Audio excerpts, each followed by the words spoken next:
This channel does not promote any violent, harmful, or illegal activities. All content provided by this channel is meant for an educational purpose only. নমস্কার, স্বাগত আপনাকে টিভি9 বাংলায় আরো একবার। আমি দীপ রয়েছে আপনার সঙ্গে। শুরুতেই যে খবর আমরা নজর রাখবো, ময়মনসিংহে হিন্দু যুবক দীপু দাসকে খুনে এবার ইউনূসকে কড়া বার্তা দিল ভারত। বাংলাদেশের সংখ্যালঘুদের ওপর হামলায় গভীর উদ্বেগ প্রকাশ করলো ভারত। দীপুর হত্যাকাণ্ডের অপরাধীদের বিচারের আওতায় আনতে হবে, এবার বিবৃতি জারি করে ঢাকাকে সমঝে দিল দিল্লি।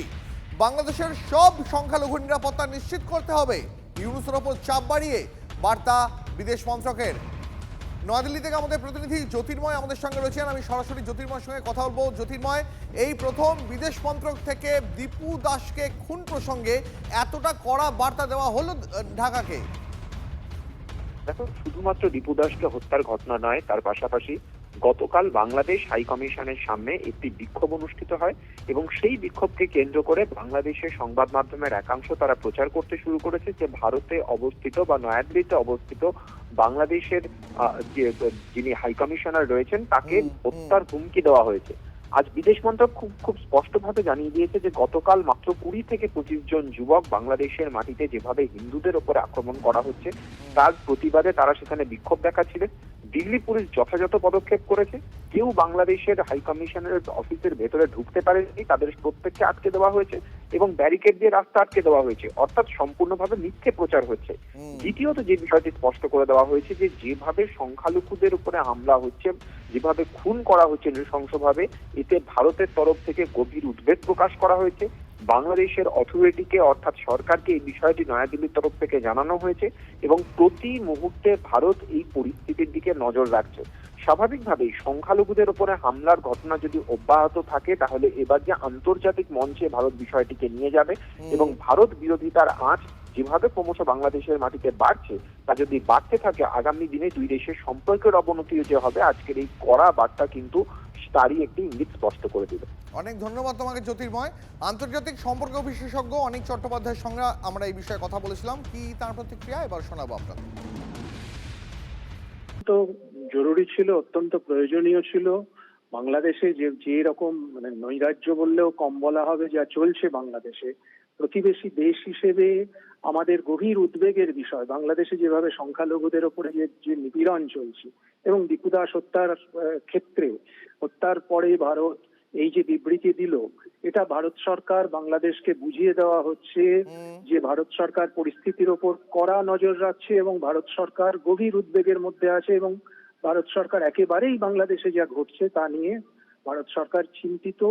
ভারত সরকার এটা ভালোভাবে নিচ্ছে না।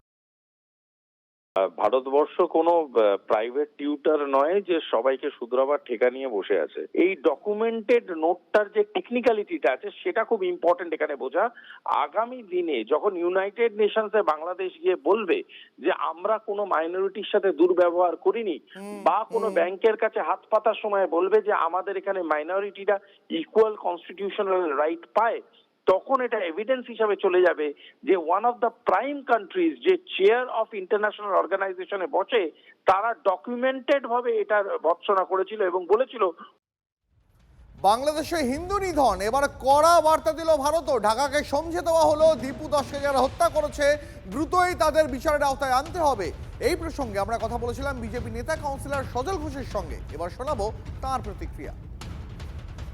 দেখুন, আপনি যদি ভাবেন যে আপনার শোবার ঘরে আগুন লেগেছে তাহলে বসার ঘরে লাগবে না, সেটা আপনার ভুল। নাশকতা জঙ্গিবাদ বাড়লে, আতঙ্কবাদীদের রমরমা হলে সেটা ধীরে ধীরে ভারতবর্ষের প্রত্যেকটা প্রান্তরে ছড়িয়ে পড়বে, এটাই অত্যন্ত স্বাভাবিক। না শুধু ওদের ভয় টয় পেলে হবে না। ওই সমস্ত ভয় পাচ্ছে, একটা ফোন করেছে বলে আমরা দুহাত তুলে নাচতে শুরু করব, এসব করলে হবে না। এই দীপু দাসের খুনি 7টাকে ধরেছি, এটা ধরাটা শুনতে পেয়েছেন, কখন ছাড়বে আপনি জানতে পারবেন না। এটা হবে না। এমন শিক্ষা দিতে হবে যাতে ভারতবর্ষের দিকে তাকিয়ে মাথা উঁচু করে আর কথা বলতে না পারে।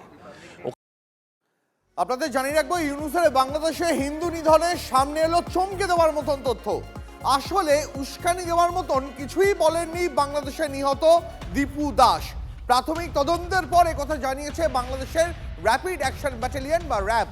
প্রত্যক্ষদর্শী এবং স্থানীয়দের সঙ্গে কথা বলে তারা এই রিপোর্ট দিয়েছেন। দীপুকে উস্কানিমূলক বক্তব্য দিতে কেউ শোনেননি। দীপু খুনে এখনো পর্যন্ত 10 জনকে গ্রেপ্তার করা হয়েছে। দীপু দাসের সোশ্যাল মিডিয়া, সেখানেও র্যাব দেখেছে কোনো উস্কানিমূলক ভাষণ বা বক্তব্যের কোনো প্রতিফলন সেখানে নেই।